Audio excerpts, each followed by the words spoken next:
Hello everyone, welcome back to speak nest. আজকে আমরা নিয়ে চলে এসেছি আমাদের ইম্পর্টেন্ট ইংলিশ ভার্ব সিরিজের পার্ট 3। আগের পার্টে আমরা অনেক গুরুত্বপূর্ণ ভার্ব, তাদের বাংলা অর্থ এবং এক্সাম্পল সেন্টেন্স সহ শিখেছিলাম।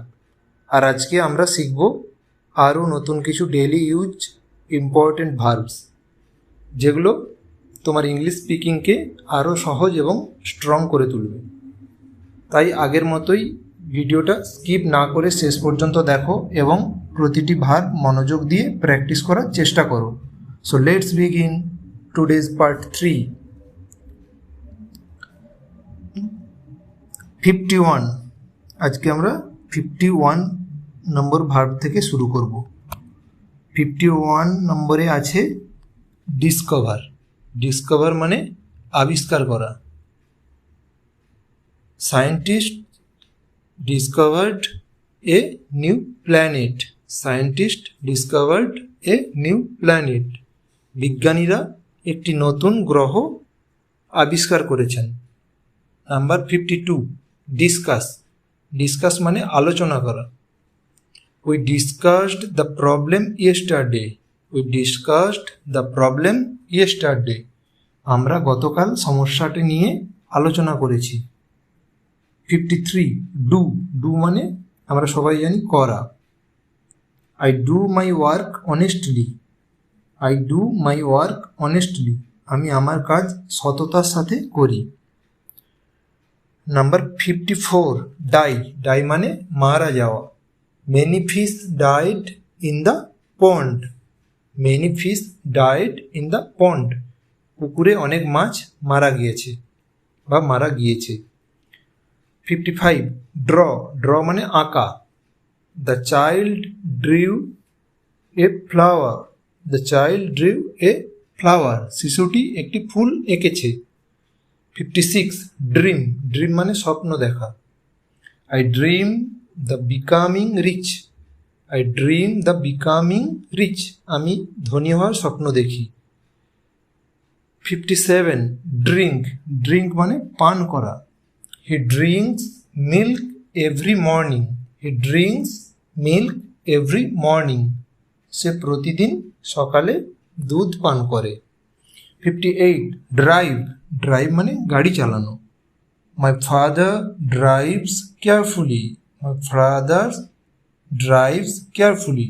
আমার বাবা সাবধানে গাড়ি চালান। 59, ড্রপ। ড্রপ মানে ফেলে দেওয়া। She dropped the glass.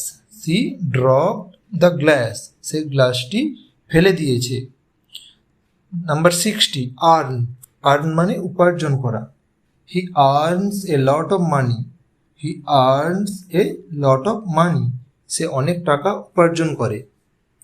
ইট। ইট মানে খাওয়া। We eat rice every day. We eat rice every day. আমরা প্রতিদিন ভাত খাই। Next, encourage. এনকারেজ মানে উৎসাহ দেওয়া। Teachers encourages students. Teachers encourage students. শিক্ষকরা শিক্ষার্থীদের উৎসাহ দেন। 63, এনজয়। এনজয় মানে উপভোগ করা। They enjoyed the party. They enjoyed the party. তারা পার্টিটি উপভোগ করেছে। তারা পার্টিটি উপভোগ করেছে। 64, এন্টার। এন্টার মানে প্রবেশ করা। He entered the room quietly. He entered the room quietly. সে চুপচাপ ঘরে প্রবেশ করেছে। 65, এসকেপ। এসকেপ মানে পালিয়ে যাওয়া। The thief escaped quickly. The thief escaped quickly. চোরটি দ্রুত পালিয়ে গেছে। 66, এক্সপ্লেন। এক্সপ্লেন মানে ব্যাখ্যা করা। Please explain the lesson. Please explain the lesson. অনুগ্রহ করে পাঠটি ব্যাখ্যা করো। 67, ফল। ফল মানে পড়ে যাওয়া। The boy fail from the tree. The boy fail from the tree. ছেলেটি গাছ থেকে পড়ে গেছে। 68 ফিড, ফিড মানে খাওয়ানো। She feeds the birds daily, she feeds the birds daily, সে প্রতিদিন পাখিদের খাবার দেয়। আচ্ছা ভিউয়ার্স, সি এর পর ফিড না হয়ে ফিডস কেন হলো, এটা আশা করি তোমরা সবাই জানো, তাও আমাকে কমেন্টে লিখে জানাও। নেক্সট 69 ফিল, ফিল মানে অনুভব করা, ফিল মানে অনুভব করা। I feel very happy today, I feel very happy today, আজ আমি খুব খুশি অনুভব করছি। 70 ফাইট, ফাইট মানে লড়াই করা। দ্য টু বয়েজ ফট ইয়েস্টারডে, দ্য টু বয়েজ ফট ইয়েস্টারডে, দুই ছেলে মিলে গতকাল মারামারি করেছে, বা দুই ছেলেটি গতকাল মারামারি করেছে।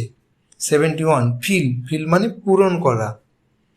Feel the bottle with water, fill the bottle with water, বোতলটি পানি দিয়ে বা জল দিয়ে পূরণ করো। ফাইন্ড, ফাইন্ড মানে খুঁজে পাওয়া।